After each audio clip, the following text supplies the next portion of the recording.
দেখো রেডি হয়ে গেছে পাস্তা। আমি এবার অফ করে দিই গ্যাসটা। রেডি হয়ে গেছি, এবার বেরোবো। এখন এই 7:15-20 মতো হয়েছে। মেয়ে hello, good morning, welcome back to my channel. আশা করি তোমরা সবাই ভালো আছো, আমিও ভালো আছি। তো আজকে হচ্ছে পয়লা বৈশাখ। আমার তরফ থেকে তোমাদের সবাইকে পয়লা বৈশাখের প্রীতি, শুভেচ্ছা ও অভিনন্দন রইল। আর আজকে একটা ঝকঝকে দিন শুরু হয়ে গেছে, আমি আমার ঝকঝকে ব্লগও শুরু করে দিলাম। আজকে সানডে, আমার তরফ থেকে তোমাদের সবাইকে হ্যাপি সানডে। যদি এইটা যখন পোস্ট হবে তখন কিন্তু পয়লা বৈশাখ পেরিয়ে গেছে। আজকেই তো এটা পাবলিশ হবে না, তো পয়লা বৈশাখ পেরিয়ে গেছে। তবু আমার তরফ থেকে তোমাদের সবাইকে পয়লা বৈশাখের শুভেচ্ছা রইল। আর এখন সকাল দেখো 8:35 মতো হয়েছে। আমার কিছু কিছু কাজ হয়ে গেছে, তো চলো এবার বাকি কাজটা তোমাদের সাথে গল্প করতে করতে করব। আগে যখন ছোট ছিলাম তখন পয়লা বৈশাখের দিন বাবা মা যেত হালখাতা করতে। আমরা আর সেভাবে যেতাম না, ভাই বোনেরা। মা বাবা যেত, ক্যালেন্ডার নিয়ে আসতো, মিষ্টির বাক্স নিয়ে আসতো, তার সাথে একটা করে নোনতাও কিছু থাকতো। কেউ নিমকি দিত, কেউ খাস্তা কচুরি দিত, এইরকম হতো। এখন আবার তার মানে নববর্ষের হালখাতার এটা আর কি চেঞ্জ হয়ে গেছে। এখন দেখবে সব দোকানে দোকানে কোথাও ফুচকার স্টল করছে, কোথাও আইসক্রিমের স্টল করছে।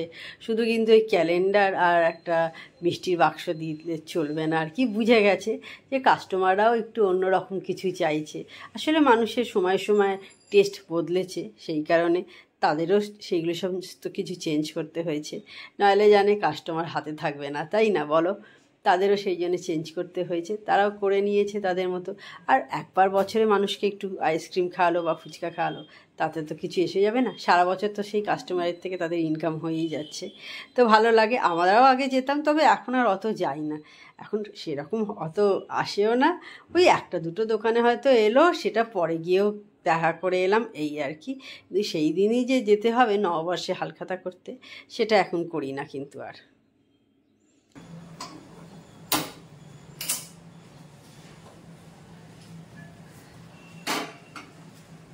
আমার সবাইকে লেবুর জল দেওয়া, দুধ চাল, দই পাতা সব মোটামুটি কাজ হয়ে গেছে।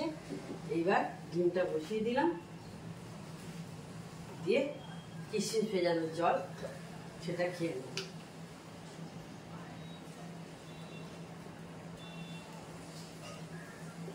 বেশ ভালো লাগে খেতে। আর জলটা বেশ মিষ্টি মিষ্টি হয়ে যায়।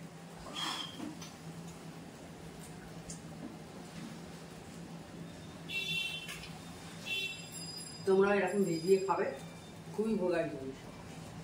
আটটা কিশমিশ আগের দিন রাতে পরিষ্কার ধুয়ে ভিজিয়ে জলে, পরের দিন সকালে এমটি স্টমাকে খেয়ে দেবে।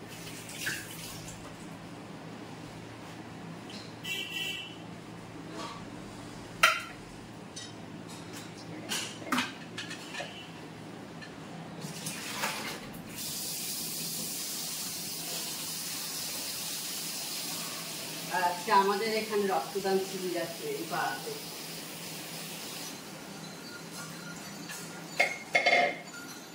মানে আমাদের ওয়ার্ডে, পাড়ানুস ওয়ার্ড বলছে, ওয়ার্ডে। এবার আমি চলে এসেছি ডাস্টিংয়ের কাজটা করতে, দেখতেই পাচ্ছ। আর এই সময় হাতে করে করতে হচ্ছে, কারণ দেখলাম হঠাৎ করে ট্রাইপডটা ঠিকমতো কাজ করছিল না। তো সেই কারণে আমি হাতে করেই নিয়েই ক্যামেরাটা আমি ভিডিওটা করছিলাম। একটু অসুবিধা হয় করতে, কিন্তু কিছু করার নেই, ম্যানেজ তো করে নিতেই হবে। তো সেই কারণে আমি হাতে করে নিয়েই কাজটা করতে লাগলাম। তো দেখো এখন আমি ড্রেসিং টেবিলটা আগে মুছে নিচ্ছি, আর কাঁচগুলো আগে আমি মুছে নিই, কারণ এই কারণে ধুলো ময়লাগুলো যাতে অন্য কোথাও আর কি কাঁচে বেশি না জমে আর কি। সেই কারণেতে আমি আগে ড্রেসিং টেবিলগুলো মুছে নিই, তারপর অন্যগুলো মোছার চেষ্টা করি আর কি। তো যাই হোক, আর এর মধ্যে থাকে আমার আর আমার মেয়ের সমস্ত কিছু সাজের জিনিস থাকে এই বাস্কেটগুলোর মধ্যে। আর এইটা দেখো ম্যাগনেটটা কিনে এনেছি গোলকন্ডা ফোর্ডের, ওই এয়ারপোর্ট থেকে কিনেছিলাম হায়দ্রাবাদের। আমার খুব ভালো লাগে এইরকম ম্যাগনেট। কিন্তু ফার্স্ট রাউন্ড চা হয়ে গেল।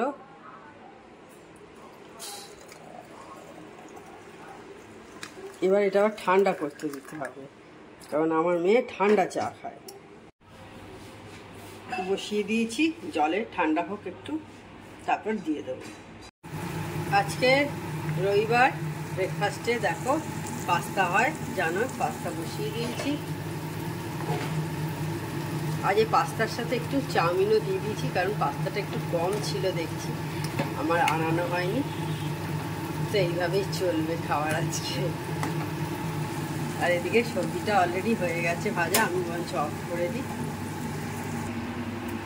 আর হোয়াইট সসের জন্য দেখো রেখে দিয়েছি বাটার, ময়দা, নুন, গোলমরিচ, দুধ, সব রেডি করে রাখা আছে। দেখো রেডি হয়ে গেছে পাস্তা। আমি এবার অফ করে দিই গ্যাসটা, ফ্লেম অফ করে দিলাম, দিয়ে এবার দিয়ে দেবো সবাইকে। আজকে পয়লা বৈশাখ, তাই ঠাকুরকে আজকে একটু মিষ্টি মুখ করাচ্ছি, মিষ্টি দিয়ে পুজো দিয়েছি, দেখতেই পাচ্ছ অল্প করেই, সেই রকম বিশাল কিছু নয়।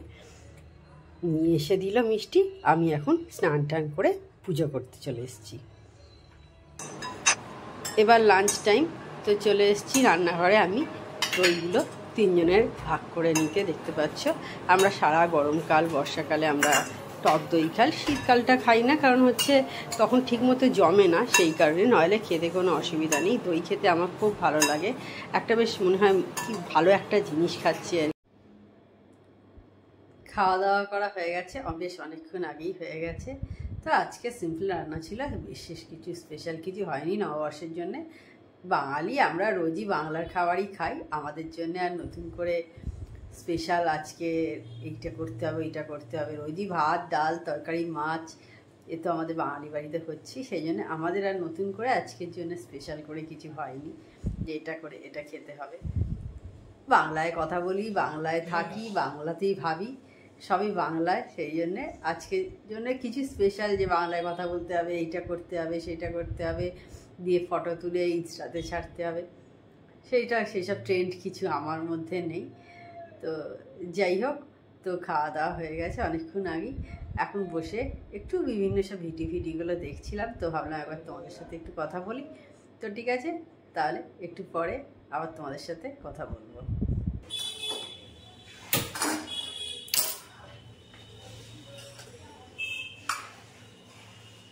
Hello, good evening.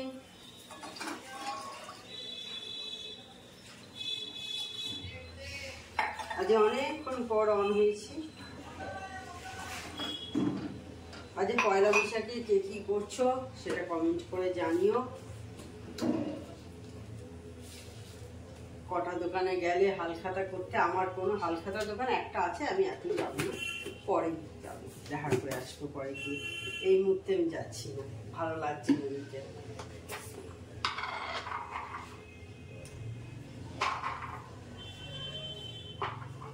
একটা দোকানও করেছিল সোনার দোকানে, সেখানে যাবো না।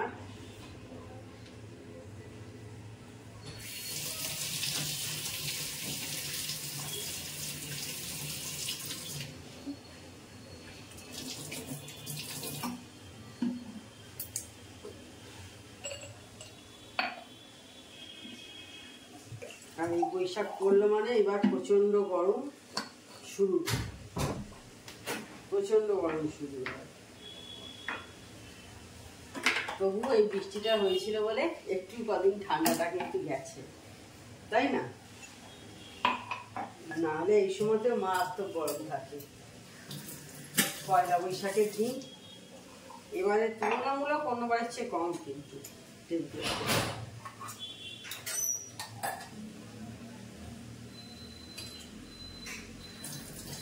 এখন একটু চা খাবো, খেয়ে দিয়ে একটু বেরোবো মেয়ের সাথে, মেয়ে আর আমি একটু আমার জেঠুর সাথে দেখা করতে যাব, শ্যামা সেটু বলি, শ্যামা সেটুর কাছে যাব, তারপর ওখান থেকে একটু মায়ের কাছে যাব, তারপর বাড়ি চলে আসবো। ওর তো আর সেভাবে বেরোনো হয় না, পড়াশোনার চাপে কোথাও যেতেই পারে না একদমই, যা ওই পড়তে যাচ্ছে ফিরছে, পড়তে যাচ্ছে ফিরছে। তো সেই জন্য আজকে বললো সন্ধ্যাবেলা পড়বো না, আজকে বেরোবো তোমার সাথে, চলো তাই বেরোবো।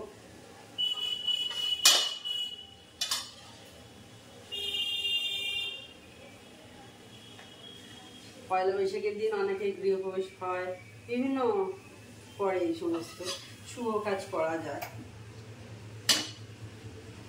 আমার মাসি শাশুড়ি হয়েছিল, মনে পড়ছে আমার, যা গৃহপ্রবেশ হয়েছিল দুর্গানগরে, ফ্ল্যাট কিনেছিল, ওইখানে হয়েছিল বেশ অনেক বছর আগে। আমার তখন মনে পড়ছে না, বেশ অনেক বছর আগে, আমার মেয়ে তখন ছোট। সেই মাসি শাশুড়ি আর নেই, মারা গেছে, তো গেছিলাম। রেডি হয়ে গেছি, এবার বেরোবো। এখন এই 7:15-20 মতো হয়েছে। মেয়ে গিয়েছে, মেয়ে নিচে ফুচকা খাচ্ছে আর কি। আমি বললাম তুই কি ফুচকা খা, আমি রেডি হয়ে যাচ্ছি, তো এবার বেরিয়ে পড়বো। তো যদি ওখানে গিয়ে ভিডিও করতে পারি তো করব, না হলে আবার তোমাদের সাথে বাড়িতে এসে আমি কথা বলবো। বেরিয়েছিলাম, তোমাদের তখন বললাম দিদিদের বাড়িতে যাব, মানে সীমা সেতুর কাছে যাব আর মায়ের কাছে যাবো। একটু বললাম সব ভাই বোনেরা গল্প টল্প করে এই জাস্ট বাড়ি ফিরলাম। এখন 10:25 মতো হয়েছে, 20-25 এরকম হবে। তো তাহলে আজকের ভিডিওটার আমি বড় করছি না। আমার চ্যানেল যদি তোমাদের ভালো লেগে থাকে তবে অবশ্যই আমার চ্যানেলকে তোমরা সাবস্ক্রাইব করো, লাইক করো আর শেয়ার করো।